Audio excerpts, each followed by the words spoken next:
Hello everyone, আমি মৌসুমি। আমার নতুন একটি ভ্লগে আপনাদের সবাইকে স্বাগতম। আশা করছি আপনারা সবাই ভালো আছেন, আমরাও কিন্তু বেশ ভালো আছি। আজকে যেদিনকার ভ্লগটা শেয়ার করছি সেদিনকার বারটা ছিল শনিবার, আর ঘড়িতে এখন বাজে বিকেল 3টে। বেশ কিছুদিন আগে কয়েকটা জিনিস অর্ডার দিয়েছিলাম অনলাইন থেকে। জিনিসগুলো কালকে এসেছিল, বিকেলবেলা ও ডিউটি থেকে ফেরার পথে জিনিসগুলো নিয়ে এসেছে। তবে জানেন, ডেনমার্কে যদি আপনি অনলাইন থেকে কোনো জিনিস অর্ডার করেন, সেই জিনিস ডেলিভারি দেওয়ার যে সিস্টেম তা আমাদের দেশের তুলনায় কিছুটা ভিন্ন।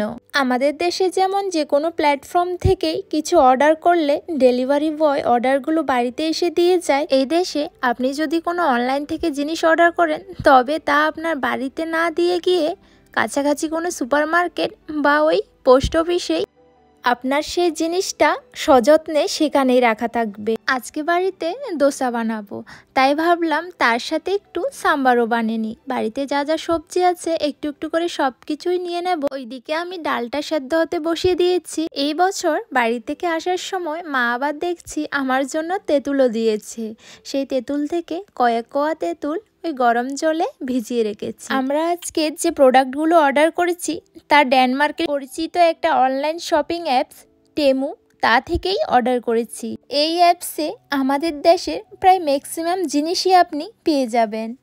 সাম্বার বানানোর জন্য কড়াইয়ে তেল গরম করে তাতে দিয়েছি 5 ফোড়ন, তারপর শুকনো লঙ্কা নেই বলে কাঁচা লঙ্কাই দিয়েছি। আমি দিয়েছি একটু পেঁয়াজ কুচি আর দিয়েছি একটু গোটা সর্ষে। এই সবগুলোকে কিছুক্ষণ ভেজে কাটা সবজিগুলো কড়াইয়ে দিয়ে পরিমাণ মতো নুন, হলুদ, লঙ্কা গুঁড়ো, ধনে গুঁড়ো, জিরে গুঁড়ো দিয়ে আরও কিছুক্ষণ কষিয়ে নেব।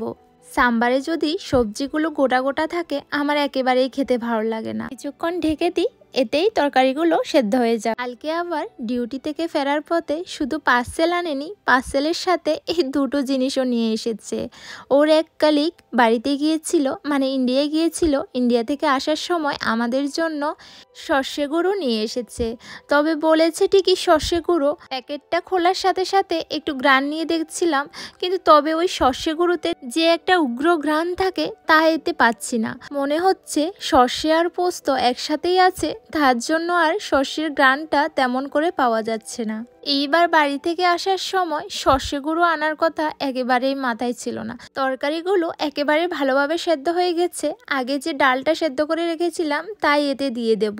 আর ওইদিকে ও ডিউটি থেকে ফিরে পার্সেলগুলো খুলতে শুরু করেছে। তো চলুন আপনাদেরকেও একটু দেখাই কি কি অর্ডার করলাম। ডেনমার্কে আসার পর যখন প্রথম এই পার্সেল ডেলিভারির সিস্টেম সম্পর্কে আমি জানতে পারি, খানিকটা অবাক হয়েছিলাম।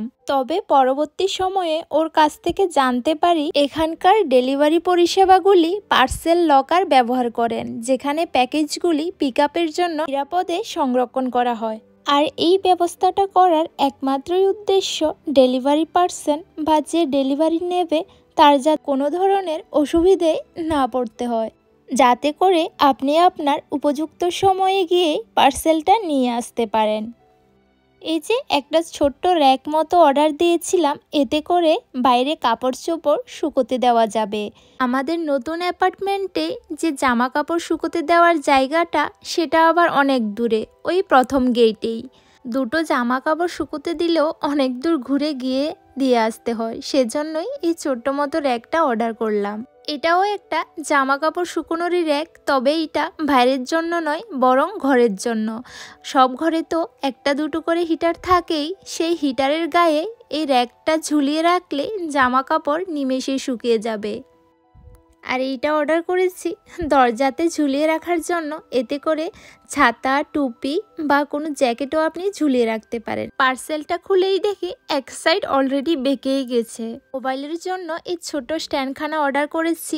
এইবার তো তরকারি কাটার সময় বা রান্না করার সময় মার সাথে অনায়াসে ভিডিও কলে কথা বলতে পারবো। আর অর্ডার করলাম ফ্রিজের জন্য ছোট ছোট কিছু ম্যাগনেটিক স্টিকার। এটা অনেক বড়ই এসেছে। প্রথম যখন খুলেছিলাম মনে হচ্ছিল অনেক ছোট, তারপর দেখলাম এর প্রত্যেকটা স্ট্যান্ডই আপনার ইচ্ছা অনুযায়ী বাড়ানো কমানো যেতে পারে। আর এর দাম নিয়েছে 190 ক্রোনার, ভারতীয় টাকায় ওই প্রায় 2400 টাকার কাছাকাছি। সাম্বারটা প্রায় হয়ে এসেছে, এইবার আসল ইনগ্রিডিয়েন্টসটা দিচ্ছি। যে তেঁতুলগুলো ভিজিয়ে রেখেছিলাম সেই তেঁতুলের জল দিয়েছি স্বাদ মতো নুন, আর দিচ্ছি উপর থেকে একটু মশলা। তবে এটা কি মশলা নাম আমার জানা নেই, এইটা আবার একটা সাউথ ইন্ডিয়ান মশলা। ওর কলিগ যে নিয়ে এসেছিল সর্ষে বাটার সাথে এটাও নিয়ে এসেছে, বলেছিল এটা সাম্বারেও নাকি ব্যবহার করা যেতে পারে। দোসার জন্য ফ্রাইং প্যানে একটু তেল স্প্রে করে তার উপর একটু জল ছিটিয়ে দিয়েছি। এই টেকনিকখানা আমি একটা ভিডিওতে দেখেছি, এটা করলে নাকি দোসাটা আর কড়াইয়ের গায়ে লেগে যায় না, ভালোভাবে উঠে যায়। সকালবেলা আলু আর মটরে ভেজেছিলাম, সেটাই দিয়েছি প্রথম দুটো দোসাতে, পরেরগুলো এমনি খালি করে নিয়েছি। দেখতে দোকানের মতো না হলেও স্বাদ কিন্তু কোনো অংশেই কম ছিল না। আর চাটনির জন্য আমি নিয়েছি ওই টমেটো কেচাপ, আর একটা মাস্টার্ড সস ছিল সেটাই নিয়েছি। তবে জানেন, ডেনমার্কে যদি আপনি কোনো কিছু অনলাইন থেকে অর্ডার করেন, সেটা যদি ডেলিভারি ডেটের মধ্যে না এসে পৌঁছয়, ওই যে প্ল্যাটফর্ম থেকে অর্ডার করেছেন সেই অ্যাপস থেকে কিছু পরিমাণ টাকা ফাইন হিসেবে আপনার অ্যাকাউন্টে পৌঁছে যাবে। সেটা শুধুমাত্র ওই প্রোডাক্টটা ডেলিভারি দিতে দেরি হওয়ার কারণেই আপনি পেয়ে যাবেন। আজকের ভিডিওটা এখানেই শেষ করছি। আপনারা সবাই ভালো থাকবেন, সুস্থ থাকবেন। টাটা।